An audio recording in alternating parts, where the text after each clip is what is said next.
I'm gonna be amazed if this works.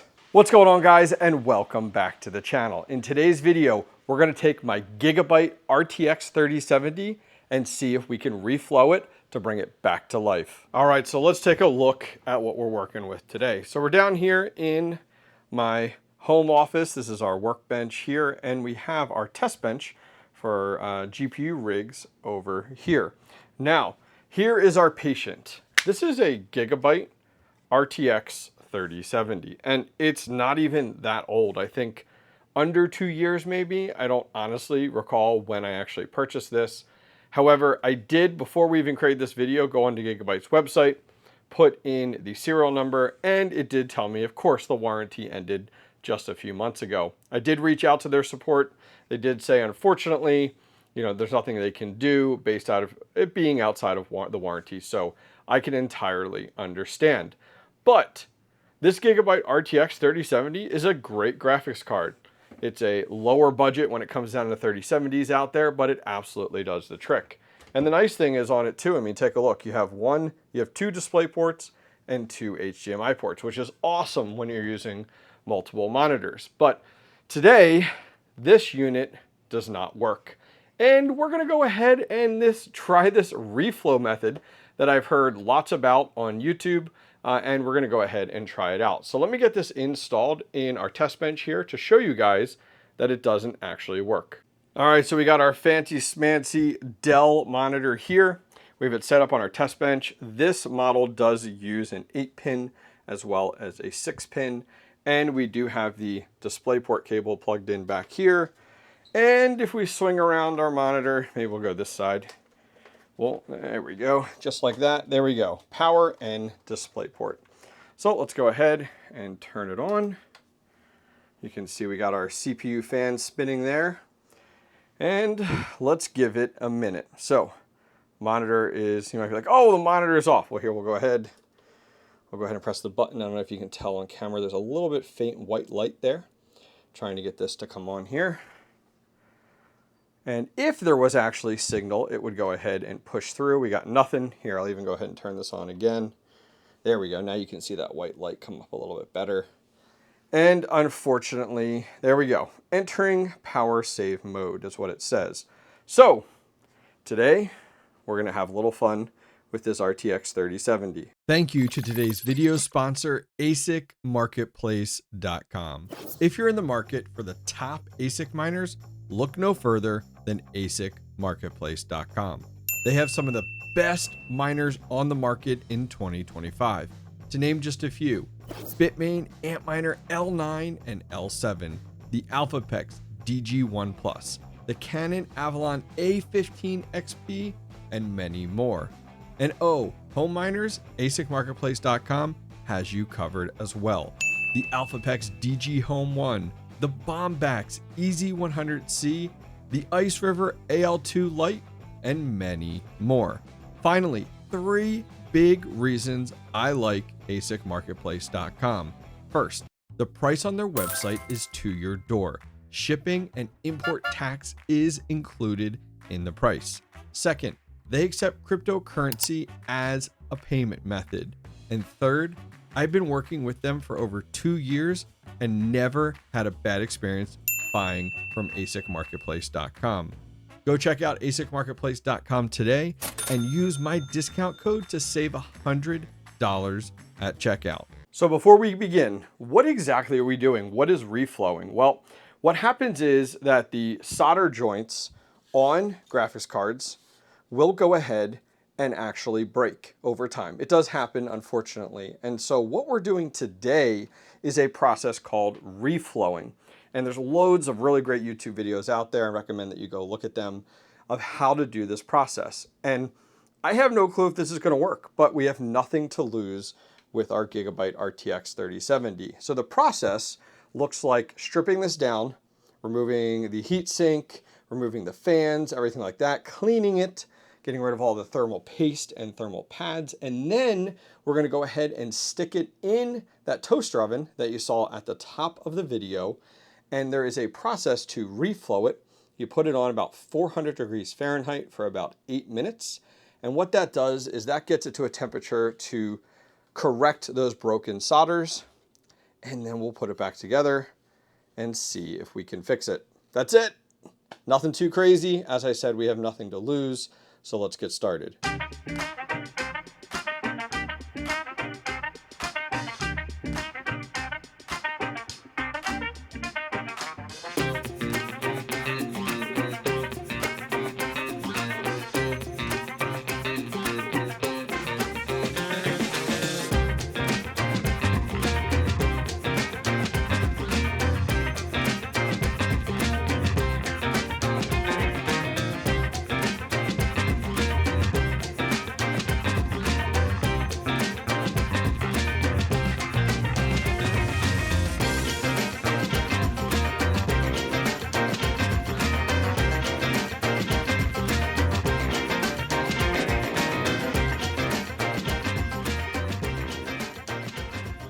All right, so it's crazy to think that we go from something like this all the way down to just something as small as this.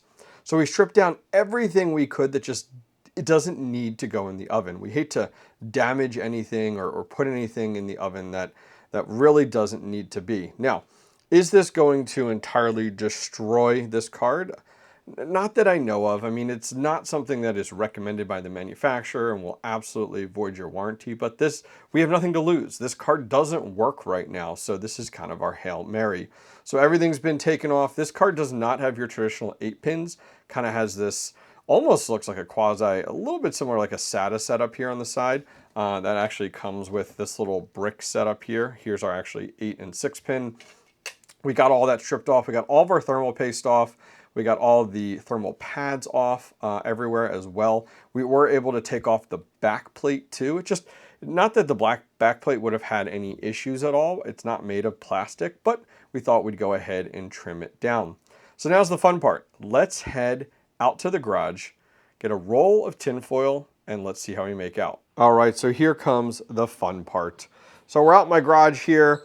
We picked up this toaster oven on Facebook Marketplace. I thought about buying one brand new, but I haven't bought a toaster oven in forever, to be honest with you. And they were like 300 bucks. So I snagged this one off of Facebook Marketplace here. It opens up, which is great. And the big one was I wanted to make sure it came with a tray and that I had plenty of space like this way. I looked at a few on Facebook Marketplace and they just weren't very long, like the width and size wasn't that big. And so I wanted to be able to use this for future videos or other opportunities for doing reflow.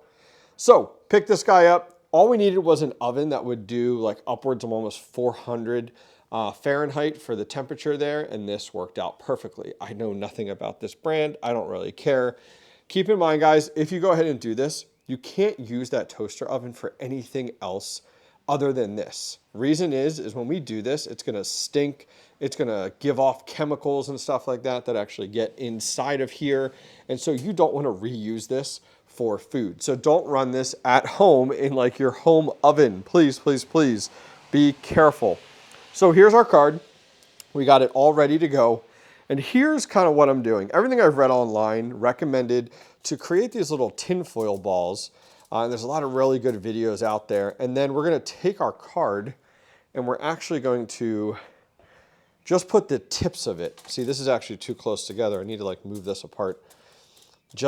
Not like you just barely want, like that's too much. Like I barely want this thing being held up by these tinfoil balls, barely making contact with anything. So we're gonna get that rebalanced out on there. So let's go ahead and get our toaster oven plugged in here. All right, our toaster oven is plugged in. So here's what we're gonna do. We have it on 400 and we have it on bake as well. And I'm actually, just because of like this being my first time doing this, I'm gonna put it between 350 and 400. Everything I've read has said 380 to 400. So we're gonna go between 350 and 400. We're on bake and then we're gonna move this into the stay on position. And I did read up on this model because there's nothing that tells you like, hey, it's preheated. So this is gonna take about 4 minutes to get ready. All right, so we're waiting for our toaster oven here to go ahead and preheat. And some quick things to keep in mind is like when you do this, you wanna have a well-ventilated area. I'd actually do this outside, honestly, if it wasn't raining right now. But this works out well in the garage, real close to the doorway. Everything I have read is that this like baking process, this reflow process, gives off a lot of like chemicals and gases, hence why you don't use the toaster oven for anything other than this after you do this. But something you definitely want to do is just keep that in mind as we go through this. Finally, the 3070, you know, it could not work after this, and it's no loss to me, right? Because it doesn't work currently right now. So this is kind of a last ditch effort. If you have cards or devices where you want to do a reflow on, I highly recommend that you look into the warranty or repair first if it's working in some functionality. This 3070 doesn't work at all. So this is our last ditch effort. All right, we are preheated. Let's go ahead and see if we can do this. We're balancing the GPU on these tinfoil balls here, and we're going to try to slide this in without it falling off, hopefully. Nice. Okay, and we're going to take our timer. We're going to set it for 8 minutes, and here we go. All right, we got just finishing up our time here on our timer. Let's go ahead. Let's turn this off. Put that back to where it was. All right, let's pull this out. It's gonna be hard pulling this out of here, keeping it on those tinfoil balls here, because we gotta let it cool for a good like 20 minutes. Oh man, I might be getting the whole tray. Let's see. Let's see if we can get this. There we go.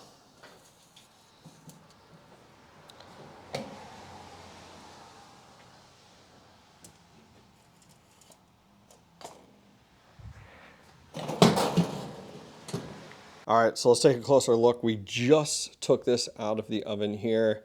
I'm not seeing anything different or odd or any burnt marks or anything like that, which is, I guess, good, right? Like, that's kind of what we want. The whole purpose of this is to just fix some of these solder joints that may have broken, kind of heat up that solder. There's actually a little bit here you can see, but other than that, everything else looks really, really good. All right, we're gonna give this a good 20 minutes to fully cool off out here, and then it's time to get this card back together.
All right, well, our Gigabyte RTX 3070 put back together, repasted, repadded.